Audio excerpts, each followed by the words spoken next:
Episode की शुरुआत ठीक वहीं से होती है जहां मुगेन ट्रेन फिल्म खत्म हुई थी। हमने देखा था कि अपर रैंक का डीमन अकाजा रेंगोकू को मार देता है, जिस पर तांजीरो, जेनित्सु और इनोसुके बहुत रोते हैं। रेंगोकू का कासुगाई क्रो उसके छोटे भाई सेंजूरो को भी जाकर यह खबर सुना देता है, जिससे सेंजूरो भी बहुत दुखी हो जाता है। कहानी अब आगे बढ़ जाती है और हम एक फैमिली को देखते हैं जिन्होंने तोशिकुनी नाम के एक लड़के को गोद लिया था। घर पे कुछ मेहमान आए हुए थे जो कि तोशिकुनी की तारीफ करते हुए कहते हैं कि ये कितना इंटेलिजेंट और अच्छा लड़का है। इस पर उस बच्चे के पेरेंट्स बताते हैं कि वो भी अपने बेटे से खुश है, पर उसे एक बीमारी है जिसकी वजह से वो धूप में बाहर नहीं जा सकता है। वो बच्चा रूम में खड़ा हुआ ये सब सुनता है और वो लाइब्रेरी से लाई बुक में किसी प्लांट के बारे में पढ़ रहा था। तभी उसके पास अकाजा आकर कहता है कि वो उसे रिपोर्ट करने आया है। इससे हमें पता चलता है कि वो बच्चा असल में मुजान है, जिसने अब एक बच्चे का रूप धारण कर लिया है। अकाजा बताता है कि मैं ब्लू स्पाइडर लिली नाम का फ्लावर ढूंढने में नाकाम रहा, लेकिन मैंने एक हाशिरा को इस बीच मार दिया है। मगर ये सुनकर मुजान को खुशी नहीं होती, बल्कि फ्लावर ना ढूंढ पाने पर वो अकाजा से गुस्सा हो जाता है, जो अपनी एक उंगली से अकाजा को दबा देता है, जिससे अकाजा की मरने जैसी हालत हो जाती है। मुजान कहता है कि एक डीमन को इंसान का मारना कोई बड़ी बात नहीं है,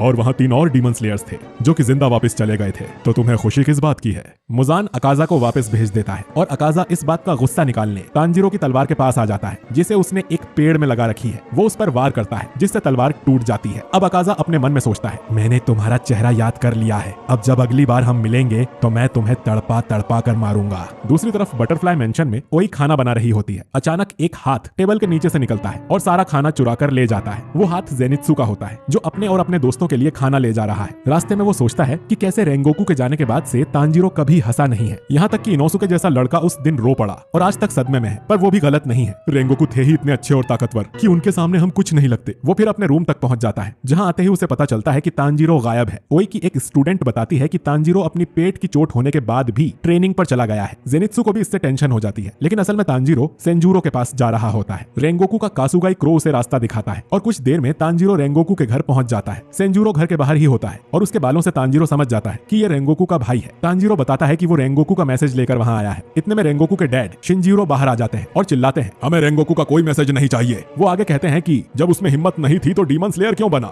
फिर तो उसे मरना ही था। और इसी तरह वो रेंगोकू को काफी भला बुरा सुनाने लगते हैं। वो सेंजूरो से भी कहते हैं, तुम भी रेंगोकू का मातम बनाना छोड़ दो और आगे बढ़ो। तांजीरो ये सुन नहीं पाता और बीच में बोल पड़ता है। वो कहता है कि आपको अपने बेटे के बारे में ऐसा नहीं कहना चाहिए। रेंगोकू के डैड पूछते हैं कि तुम कौन हो। तांजीरो जवाब देता है कि वो डीमन स्लेयर कॉर्प से है। और इतने में रेंगोकू के डैड को उसकी हैनाफुदा ईयररिंग्स दिख जाती हैं और उनके हाथ से शराब का जार टूटकर गिर जाता है। रेंगोकू के डैड को गुस्सा आ जाता है। वो तांजीरो से पूछते हैं कि तुम सन ब्रीदिंग टेक्निक यूज करते हो ना। और इससे पहले कि तांजीरो कुछ समझे, वो आकर तांजीरो पर अटैक कर देते हैं। सेंजोरू अपने पिता से तांजीरो को छोड़ देने के लिए रोता है, पर वो नहीं सुनते और उसे भी चांटा मार देते हैं। तांजीरो को इससे गुस्सा आता है और वो अपनी पूरी जान लगाकर शिनजूरो को उन दोनों से दूर कर देता है। वो शिनजूरो को मॉन्स्टर कहता है और पूछता है, आपको क्या प्रॉब्लम है? आप अपने एक बेटे की मौत पर बिल्कुल दुखी नहीं है, बल्कि दूसरे बेटे को मार रहे हैं। शिनजूरो बोलते हैं कि तुम्हें इससे क्या करना, जिस पर तांजीरो कहता है कि वो यहाँ मदद करने आया है। पर शिनजूरो को भरोसा नहीं होता कि कोई सन ब्रीदर कभी उन जैसों की मदद कर सकता है, ऐसा उस किताब में लिखा है। तांजीरो ये लाइन सुनते ही सतर्क हो जाता है और सोचता है कि सन ब्रीदिंग का मतलब क्या हिनोकामी कागुरा तो नहीं। अंकल बताते हैं कि सन ब्रीदिंग अब तक की सबसे पहली और सबसे ज्यादा स्ट्रॉन्ग ब्रीदिंग टेक्निक है, बल्कि इसके अलावा हर ब्रीदिंग फॉर्म सन ब्रीदिंग से ही बनाया गया है, जैसे कि फायर, वाटर और विंड। तांजीरो सोचता है कि ऐसा कैसे हो सकता है, उसकी फैमिली तो हमेशा से कोयला जलाने का काम कर रही है, वो तो बस आम लोग थे, तो फिर सन ब्रीदिंग और कागुरा डांस क्या है। शिनजीरो फिर से रेंगोकू को कोसने लगता है, जिससे तांजीरो बहुत गुस्सा हो जाता है। तांजीरो फिर अंकल को मारने आगे बढ़ता है, जिस पर सेंजूरो चिल्लाकर बताता है कि वो हाशिरा रह चुके हैं। पर तब तक तांजीरो उन्हें मारने पहुंच जाता है, लेकिन शिनजूरो के एक पंच से ही वापस दूर हो जाता है। शिनजूरो तांजीरो को बार बार मारते रहते हैं और सेंजूरो दूर से रोता हुआ उन्हें रोकने की कोशिश करता रहता है। वहीं तांजीरो सोचता है कि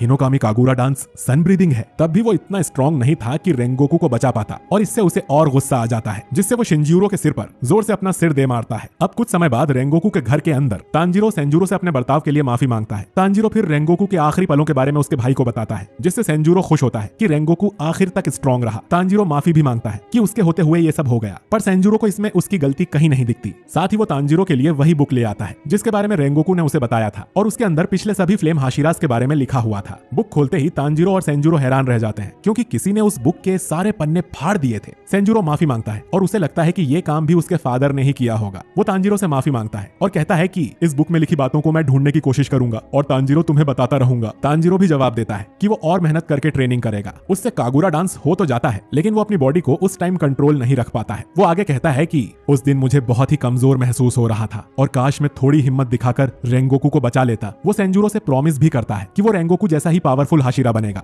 सेंजूरो तांजीरो को फिर अपनी स्टोरी स्टोरी बताने लग जाता है कि कैसे वो भी अपने भाई जैसा बनना चाहता था, मगर बहुत प्रैक्टिस के बाद भी उसकी निचरिन तलवार ने कभी कलर नहीं बदला, क्योंकि उसके लिए इंसान में बहुत पावर्स होनी चाहिए। इसीलिए अब वो डीमन स्लेयर बनने का सपना छोड़ देगा, और अगर उसका भाई यहाँ होता तो इस बात पर उसे माफ कर देता। तांजीरो जाने लगता है और तभी सेंजूरो उसे रेंगोकू का सोर्ड गार्ड देता है और कहता है कि ये उसके काम आएगा, और तांजीरो वापस लौट जाता है। वहीं सेंजूरो शाम को अपने डैड के रूम में उनकी तबीयत पूछने आता है। वो उन्हें रेंगोकू का मैसेज बताना चाहता है, लेकिन उसके डैड को लगता है कि रेंगोकू ने बस उनकी बुराई ही की होगी। इस पर सेंजूरो कहता है, आप अपना ध्यान रखना डैड, यही रेंगोकू के लास्ट वर्ड्स थे। सेंजूरो चला जाता है और उसके जाते ही उसके डैड अपने बेटे रेंगोकू को याद करके रोने लगते हैं। दूसरी तरफ तांजीरो जंगल से वापस बटरफ्लाई मेंशन जा रहा होता है, पर वो इतना थक चुका होता है कि उसे चक्कर आने लगते हैं। लेकिन उसी टाइम उसे अपने सामने हेगेंजुका दिखाई दे जाता है, जो कि बेहद गुस्से से भागते हुए तांजीरो की तरफ आ रहा है, क्योंकि तांजीरो ने उनकी दूसरी तलवार भी खो दी थी। उन्हें देखकर तांजीरो डर के मारे भागने लग जाता है। शाम से लेकर पूरी रात तक दोनों आगे पीछे भागते रहते हैं। रात में फिर ओई चुपके से पीछे का दरवाजा खोलती है और तांजीरो को मेंशन के अंदर ले लेती है, जिससे तांजीरो बच जाता है और हेगेंजुका आगे निकल जाता है। अगले दिन सब शांत हो जाता है। तांजीरो, जेनित्सु और इनोसुके नाश्ता करते हैं और ओई बताती है कि उसने हेगेंजुका को उनके फेवरेट राइस डम्पलिंग्स दे दिए हैं, जिससे उनका गुस्सा खत्म हो जाएगा। ऐसे ही 4 महीने बीत जाते हैं। तांजीरो, जेनित्सु और इनोसुके बटरफ्लाई मेंशन में ही रहकर जमकर ट्रेनिंग करते हैं और इसी के साथ साथ वो मिशंस भी कंप्लीट करते रहते हैं। अब जेनित्सु भी जैसे तैसे मिशन पर अकेला जाने लगा था और इनोसुके पहले से ज्यादा खतरनाक बन चुका है। तांजीरो फिर नॉर्थ वेस्ट के एक मिशन पर जाता है, जहां उसका साथ नेजुको देती है। दोनों अब एक टीम की तरह काम करने लग जाते हैं। डीमन इतना डर जाता है कि वहां से भागकर शहर में आ जाता है। उसे लगता है कि वो बच गया, मगर तांजीरो के स्मेल टेक्निक से डीमन उन्हें मिल जाता है और दोनों भाई बहन साथ में डीमन को खत्म कर देते हैं। सुबह तक दोनों फिर दोबारा बटरफ्लाई मेंशन पहुंच जाते हैं, लेकिन बाहर से ही उन्हें ओई के स्टूडेंट्स के रोने की आवाज आ जाती है। मेंशन के अंदर ओई की 2 स्टूडेंट्स रो रही होती हैं। उनके सामने साउंड हाशिरा टेंजन उजुई खड़ा होता है। उसके एक हाथ में ओई और दूसरे हाथ में ओई की तीसरी स्टूडेंट नाहो होती है। कानाओ भी वहीं होती है, लेकिन उसे समझ नहीं आता कि वो क्या करे, तो वो अपना कॉइन निकालती है। पर उसे तांजीरो की बात याद आ जाती है कि अब से वो अपने दिल का फैसला सुनेगी। उजुई तब तक ओई और नाहो को ले जाने लगता है, पर तभी कानाओ उसका हाथ पकड़कर उजुई को रोक लेती है, पर उजुई उसे चिल्ला देता है। इससे बाकी दोनों स्टूडेंट्स भी वहां आती हैं और सब मिलकर उजुई पर अटैक कर देते हैं। तांजीरो भी तब तक अंदर आकर उजुई से उन्हें छोड़ देने को कहता है, पर फिर उसे समझ नहीं आता कि उजुई ने उन्हें पकड़ा है या उन सब ने उजुई को। तांजीरो को गुस्सा आ जाता है और वो फिर उजुई को भी अपने सिर से टक्कर मारने आता है, लेकिन उजुई अब तक इस चाल को समझ चुका होता है और अपनी जगह से हट जाता है, जिससे तांजीरो जमीन पर गिर जाता है और बाकी सब भी। जब तक वो खड़ा होता है, उजुई ओई और नाहो को लेकर गेट के ऊपर खड़ा होता है। वो बताता है कि वो एक मिशन पर जा रहा है, जहां उसे 2 फीमेल डीमन स्लेयर्स की जरूरत होगी, मगर ऐसे डीमन स्लेयर्स जो बिल्कुल होशियार ना हो। इसीलिए वो इन दोनों को पकड़कर अपने साथ ले जा रहा है और तांजीरो को उसे रोकना नहीं चाहिए, क्योंकि वो उसका सुपीरियर है और एक हाशिरा है। तांजीरो उसे रोकता है और कहता है कि अगर उसे ले जाना है तो वो उन तीनों को ले जा सकता है, लेकिन उजुई को समझ नहीं आता कि कौन 3। वो अपना मुंह दाएं और बाएं की ओर घुमाता है और देखता है कि एक साइड इनोसुके और दूसरी साइड जेनित्सु